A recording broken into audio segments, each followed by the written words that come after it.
The battle lines have been drawn between the Rothschilds globalist and people calling for national sovereignty, and they are unfolding right now in the streets of Paris, France, as 143 people were arrested yesterday and many people were left injured as people took to the streets for the French presidential election. The first round of the presidential elections that will lead to the final round on May 7th, 2017, and the stakes couldn't be any higher. That's why myself as an independent journalist will be out there on the ground in the field to give you a real live unedited picture of everything that's happening there during all the chaos and madness. And if you want to support that, please consider going on patreon.com/wearechange and financing our operations so we could be beholden to you and allow us to continue to do our important work in Paris, France. Now, on one side of this fight, we have Emmanuel Macron, who has been described as a, quote, Manchurian candidate, the next Obama for France, a man that the mainstream media is labeling as the outsider, a centrist maverick, and, quote, a true leader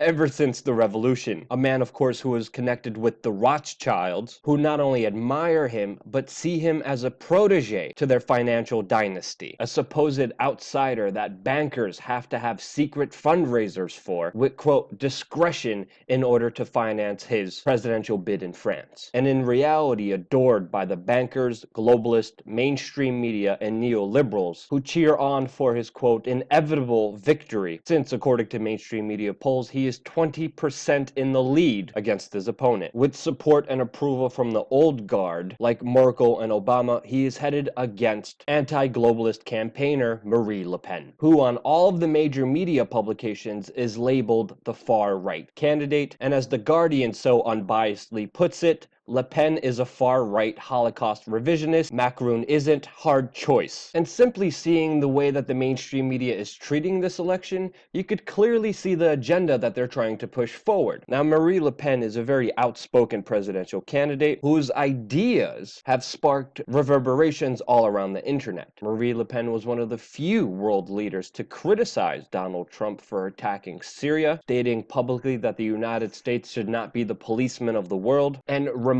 the world that if you really do want to defeat radical Islamic terrorism and ISIS, you shouldn't bomb the government that has been fighting them for the last few years. She has previously acknowledged that President Bashar al-Assad of Syria is fighting terrorism, while her opponent Macron says he wants to bomb the Syrian army which is fighting ISIS. She has publicly previously called out the mainstream media and BBC specifically for trying to start a world war with Russia and rallied her campaign around the center focus of anti-globalization. She has promised to grant citizenship and asylum to Assange and Edward Snowden, again contradicting what the mainstream media portrayed as her protege Donald Trump, and asserted the principles that whistleblowers are vitally important for the transparency and effectiveness of government. She openly speaks of a referendum to leave the European Union, dump the euro, re-establish the franc, and consider national sovereignty instead of globalism inside of France. And just like her words, her actions represent rebelliousness, like an example of in February of this year where she refused to wear a hijab when meeting with the leadership of Lebanon. Her support base mainly comes from the French poor, who in large support her promise to take France out of the European Union and NATO, establish tougher immigration controls, and that is mainly because many French people are waking up to the fact that increased immigration and labor to that country creates a surplus of labor, and in basic supply and command economics, the more abundant of a product you have, the less value it has. And when many French people realizing that, they are galvanizing behind Marie Le Pen, and not the European Union, which fines countries hundreds of millions of pounds for refusing to take in refugees. And unlike her opponent, she doesn't believe that an open immigration policy, quote, saved the dignity of Europe. Now, wherever you stand on the issue, those are the two sides that will decide the future of not only France, but of Europe and the world. And I do have to say, it is fascinating to see someone like Marie Le Pen rise up and have this possibility, even ushering the lines and saying, quote, that the divide is no longer between the right and the left, but between the patriots and the globalists. With such rhetoric, of course, she is being attacked by the mainstream media, who are willing as even to go as far as to say that the Russian hackers who supposedly made Hillary Clinton lose in the United States presidential election